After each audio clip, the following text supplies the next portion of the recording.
অনেকেই আমাকে বলেন কলিজা রান্না করার পর শক্ত হয়ে যায় আর কালো হয়ে যায়। তো কি করে নরম আর লাল লাল করে কলিজা ভুনা করবেন সেরকম একটা রেসিপি আজকে শেয়ার করছি। সেই সাথে থাকবে কলিজা পরিষ্কার করার সঠিক পদ্ধতিটাও। কলিজা সঠিকভাবে পরিষ্কার না করে রান্না করলে কিন্তু স্বাস্থ্য ঝুঁকি থেকে যায়। এখানে এক টুকরো আমি কলিজা নিয়েছি আর কলিজার এক সাইডে দেখতে পাচ্ছেন অনেকগুলো ছিদ্র। কলিজাটা কিন্তু আমি পানি দিয়ে 2-1 বার পরিষ্কার করে নিয়েছিলাম, তারপরও দেখুন কতটা রক্ত বের হচ্ছে। আর এই যে ছিদ্রগুলো আছে এই ছিদ্রগুলো দিয়ে অনেকটা রক্ত বের হচ্ছে। প্রথমে হচ্ছে কলিজাটাকে অর্ধেকটা করে নিয়েছি, এক সাইড থেকে কেটে উপরে পাতলা আবরণটাকে টেনে তুলে নিচ্ছি। উপরের পাতলা আবরণটা একটা প্লাস্টিকের মতো, এটা টানলেও ছিঁড়তে চায় না, আবার রান্নার পরেও এটা শক্ত হয়ে থাকে। তো কলিজা রান্না করার আগে অবশ্যই উপরে এই পাতলা আবরণগুলোকে তুলে নিতে হবে। সেম ভাবে আমি নিচের পাতলা আবরণটাকেও তুলে নিয়েছি। কলিজা রান্না করার আগে অবশ্যই কিন্তু উপরে পাতলা আবরণগুলোকে তুলে নেবেন। উপরের পাতলা আবরণটা তুলে নেওয়ার পর কলিজাটা আপনি যেরকম ভাবে ভুনা করবেন ওরকম সাইজ করে কেটে নেবেন। কলিজাগুলোকে একটা বাটিতে নিয়েছি। এরপর নেক্সট স্টেপে যেটা করতে হবে, কলিজার উপরে গরম পানি দিয়ে দিতে হবে। কলিজা রান্না করার পরে শক্ত হয়ে যাওয়ার অন্যতম একটা কারণ কিন্তু কলিজা সিদ্ধ করে নেওয়া। কলিজা সিদ্ধ না করে গরম পানি দিয়ে এভাবে কলিজাটা পরিষ্কার করে নেবেন। এখন এখানে দিয়ে দিচ্ছি আমি 1/4 কাপ ভিনেগার। কলিজাটাকে এখন আমি 1 ঘন্টার মতো এই ভিনেগার পানিতে চুবিয়ে রাখবো। এতে করে কি হবে, কলিজার ভিতরে যত রক্ত আছে সব বের হয়ে যাবে। 1 ঘন্টা ভিজিয়ে রাখার পরে কলিজাটাকে কয়েকবার পানি চেঞ্জ করে ধুয়ে পরিষ্কার করে নিয়েছি। দেখতেই তো পাচ্ছেন কলিজাটা অনেক সফট আছে আর ভিতর থেকে চাপলেও কোনো রক্ত বের হচ্ছে না। যাই হোক, কলিজাটা এখন আমি ভুনা করে নিব। একটা পাত্রে 1/2 কাপ তেল দিয়েছি, সাথে কিছু আস্ত গরম মশলা দিয়েছি, দারুচিনি, এলাচি, লং, তেজপাতা, এর সাথে একটা কালো এলাচ দিয়েছি, এটা টোটালি অপশনাল। তারপর এখানে আমি 1 কাপ পেঁয়াজ বাটা দিয়েছি।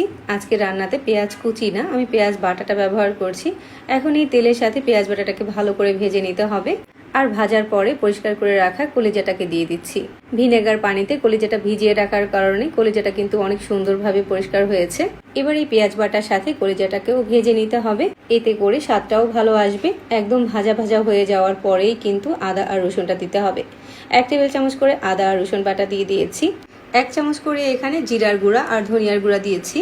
1 চামচ দিয়েছি গোলমরিচের গুঁড়া। এরপর এখানে 1 চামচ হলুদ গুঁড়া দিয়েছি, 1.5 চামচ লাল মরিচের গুঁড়া দিয়েছি। তারপর এখানে আমি যেটা দিয়েছি 1 টেবিল চামচ কাশ্মীরি রেড চিলি পাউডার দিয়েছি। এখন হচ্ছে সবকিছু একসাথে নেড়ে চেড়ে মিশিয়ে নিব। আর লবণটা আমি এখন দিচ্ছি না, কারণ লবণটা আগে দিলে কিন্তু কলিজা শক্ত হয়ে যায়।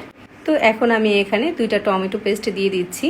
টমেটো পেস্ট দেওয়ার পরে সবকিছু নেড়ে চেড়ে ভালো করে একবার কষিয়ে নিতে হবে। যখন কিনা এরকম তেলটা উপরে চলে আসবে তখন এখানে আমি দিয়ে দিব 1/2 কাপ ফ্যাটানো টক দই।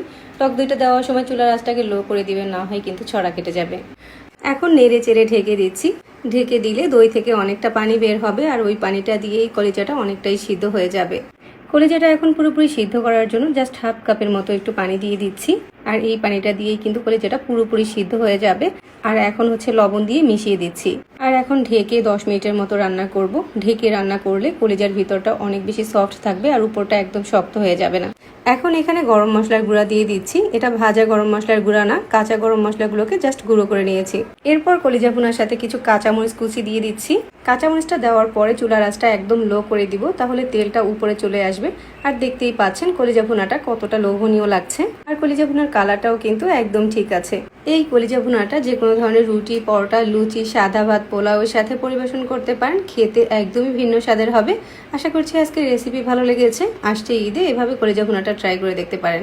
এরকম সহজ আর মজার রেসিপিগুলো পাওয়ার জন্য আমাদের পেজ ফলো দিয়ে রাখবেন আর সেই সাথে চ্যানেল সাবস্ক্রাইব করে রাখবেন। আজকে বিদায় নিচ্ছি, আল্লাহ হাফেজ।